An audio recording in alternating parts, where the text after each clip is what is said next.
Hey, how's it? Welcome to Chaos Effect Mind, or welcome back. My name is Kilo. I will be your hostess as always. I had to open this because I decided not to go to the coffee store to get a coffee. Instead, I decided to do this reading and then go for a walk before I go coach these kiddos to swim. Figure deal me. So yeah, you're welcome for choosing you guys over coffee because that's usually never the case. No, I'm just kidding. I do enjoy a solid iced Americano though.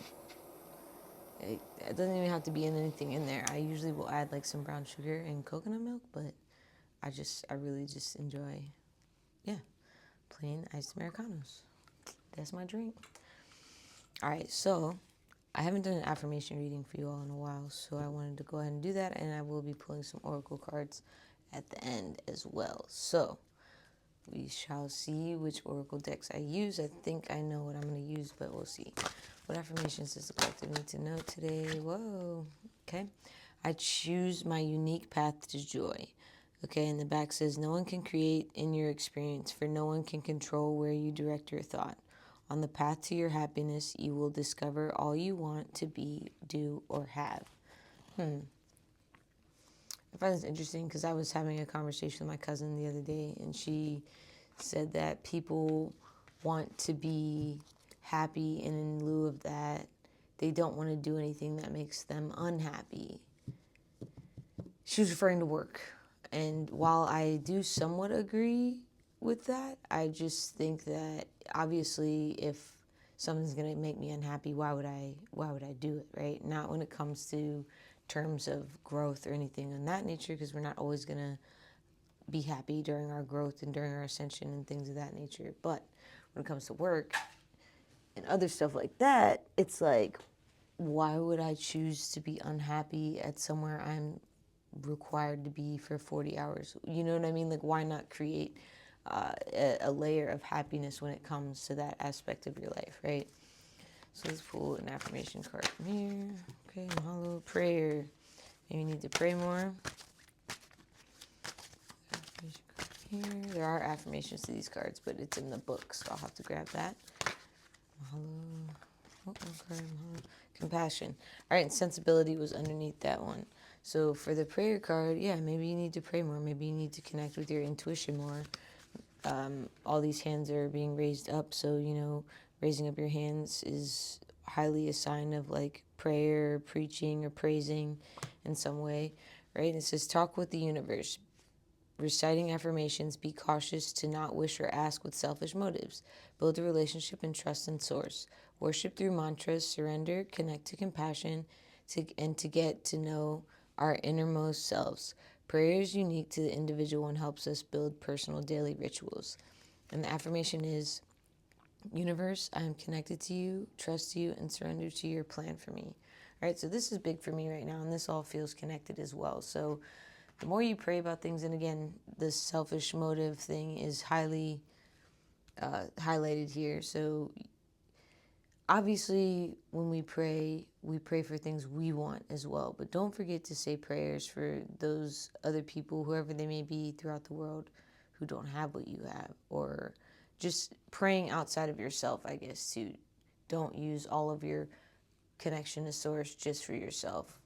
And definitely have some compassion when it comes to this, too, because figuring out what is selfish versus what is like what you just desire can be a little rocky sometimes. So have compassion for yourself, okay? And this says, understanding tolerance, love.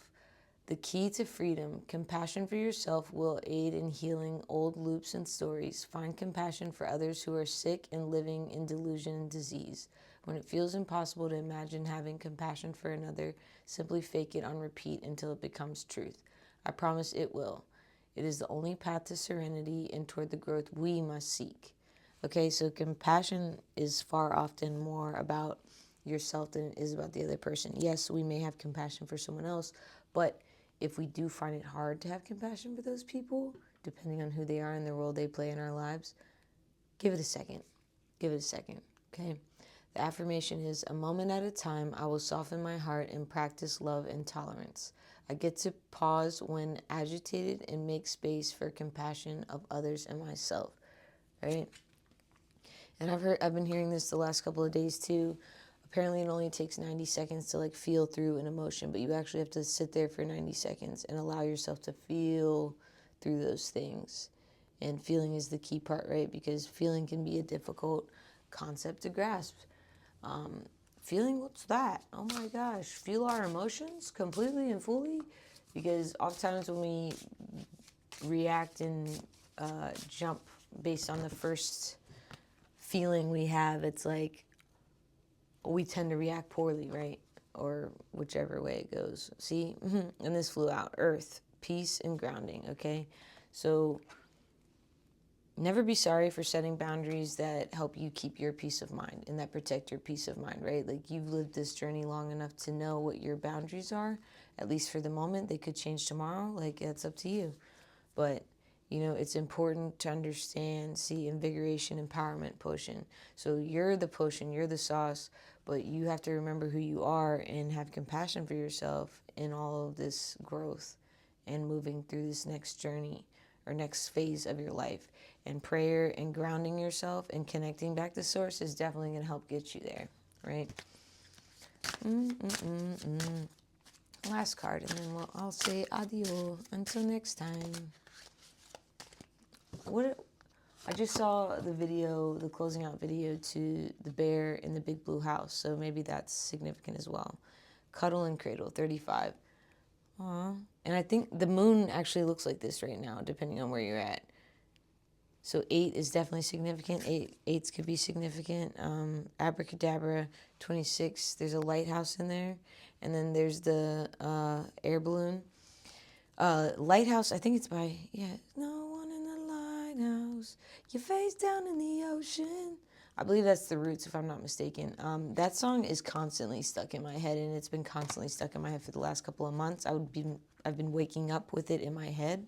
So maybe that's significant in some way. Maybe you listen to the Roots. And 26, 2 plus 6 is 8 again. So 8 is definitely significant with this 35 as well.